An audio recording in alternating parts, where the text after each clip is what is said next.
దేవుడి విగ్రహం వెనకాల దీన్ని మీరు ఎప్పుడైనా గమనించారా? ఈ వీడియోలో మొత్తం తెలుసుకోండి. మీరు ఎప్పుడైనా గుడికి వెళ్ళినప్పుడు గమనించారా? దేవుడి విగ్రహం వెనుక భాగంలో ఉండే మకర తోరణం మీద లేదా ఆలయాల ద్వారాల వద్ద, ఆలయ ఆవరణలో ఒక రాక్షసాకారం ముఖం కనిపిస్తుంది. ఆ ముఖమే కీర్తిముఖుడు. ఈరోజు ఆ స్టోరీ మొత్తం తెలుసుకుందాం. ఒకసారి శివుని ఆజ్ఞతో పుట్టిన ఈ భయంకర రూపం తన ఆకలిని తీర్చుకోవడానికి తానే తన శరీరంలోని అందినంత భాగాన్ని భక్షించాడు. అయినా కూడా శివుని ఎదుట ప్రభు, ఇంకా నా ఆకలి తీరలేదు అని వినయంగా తెలిపాడు.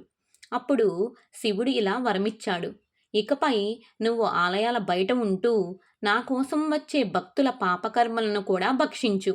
నీ దర్శనం చేసిన వారి పాపాలు క్షయం అవుతాయి. అప్పటి నుంచే ఆలయ ద్వారాలపైన, మకర తోరణాలపైన, గుడి ఆవరణలో ఈ కీర్తిముఖుడు దర్శనమిస్తూ ఉంటాడు.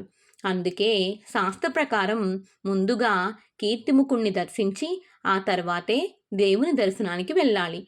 కీర్తిముఖుడు అంటే అహంకారాన్ని నాశనం చేసేవాడు, భక్తికి రక్షణ కల్పించేవాడు, పాపాలను క్షయం చేసేవాడు. ఈ వీడియో కనుక మీకు నచ్చినట్లయితే ఒక లైక్ చేసి మీ ఫ్రెండ్స్ అండ్ ఫ్యామిలీ మెంబర్స్కి షేర్ చేయండి. అలాగే మరిన్ని వీడియోస్ కోసం నా ఛానల్ని సబ్స్క్రైబ్ చేయండి.